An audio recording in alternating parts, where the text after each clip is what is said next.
You are currently walking around with at least three deeply held memories that are completely false.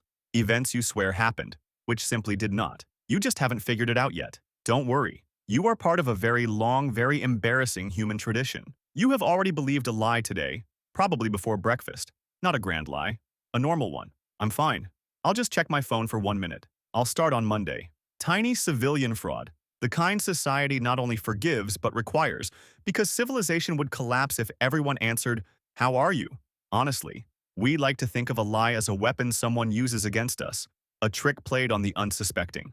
But if you look closely at history, you notice a very uncomfortable pattern. The biggest lies ever told did not survive because they were clever. They survived because the audience was desperate to hear them.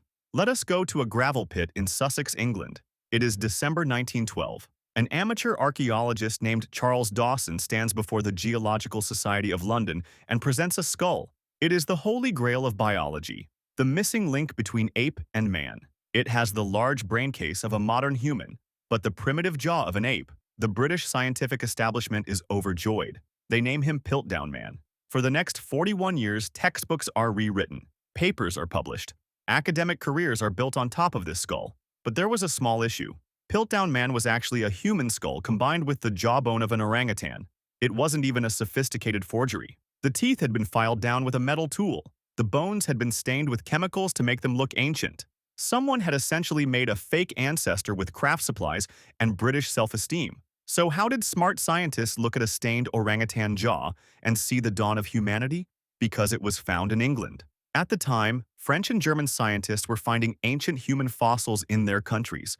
Britain desperately wanted its own ancient ancestor. So when someone handed them an orangutan jaw and said it was a British ancestor, they simply turned off their critical thinking. A lie is often just a truth we are too arrogant to verify. But arrogance is easy to understand. Grief is much weirder. In 1917, two young girls in Cottingley, Yorkshire borrowed a camera. They went to the creek at the bottom of their garden and took a photograph of one of them looking at dancing fairies. The fairies were not real. They were paper cutouts from a children's book, stuck into the mud with hatpins. Somehow, these photos reached Sir Arthur Conan Doyle, the creator of Sherlock Holmes. The man who invented the world's most famous detective looked at paper fairies and believed. He wrote articles defending them. He published a book. He went to his grave believing magical creatures lived in Yorkshire. Why? Because his son had died. The First World War had just ended. Millions were dead in trenches of mud, gas, and silence. Conan Doyle could not accept a universe made only of senseless slaughter. He needed magic to be real. He did not look at the hatpins because looking at the hatpins meant looking at the void. That is the second rule of big lies. A lie becomes powerful when the truth costs too much. Then came a lie that did not sit in a museum or a garden. It sat in ashtrays. By the 1950s, tobacco companies knew smoking was dangerous. Their own research had already raised alarms. But instead of admitting the obvious, they hired public relations experts.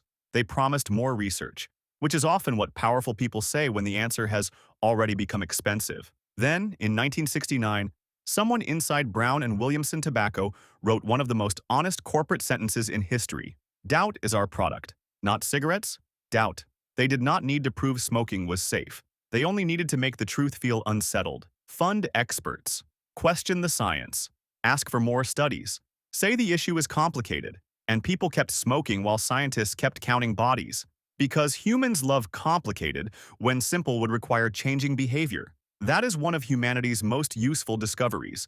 If the truth is expensive, delay it. Eventually, because humans enjoy variety, lies became smaller, sleeker, and dressed in black turtlenecks.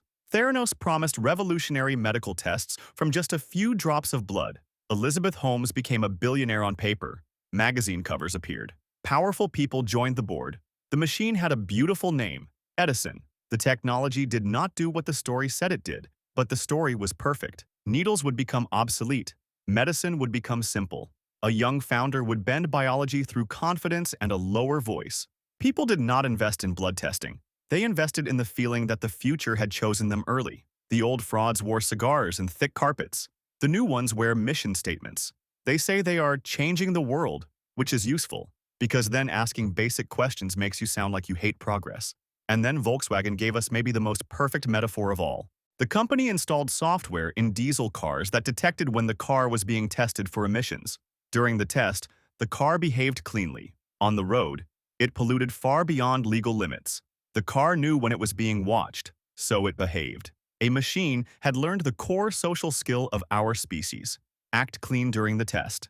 And this is where it gets uncomfortable, because this is not only about scientists, grieving writers, corporations, or billion-dollar frauds. It is about you. In 1995, psychologist Elizabeth Loftus brought adults into a lab and told them a story about how they had gotten lost in a shopping mall when they were 5 years old. None of this happened, but by the end of the study, some participants did not just believe it. They began to remember it. They added details.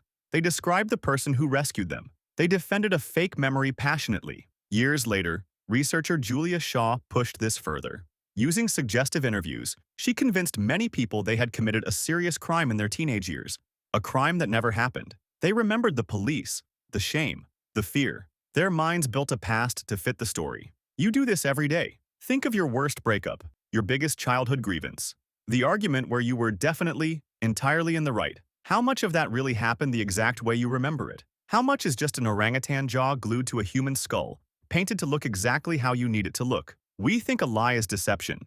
It isn't. A lie is a collaboration. It requires a speaker, and it requires a listener who silently agrees not to look at the hat pins holding the fairies up. The first humans did not survive by personally verifying every berry, footprint, and shadow. No one had time. The tribe survived because people trusted warnings, stories, elders, and patterns. Trust was useful. Then it became hackable.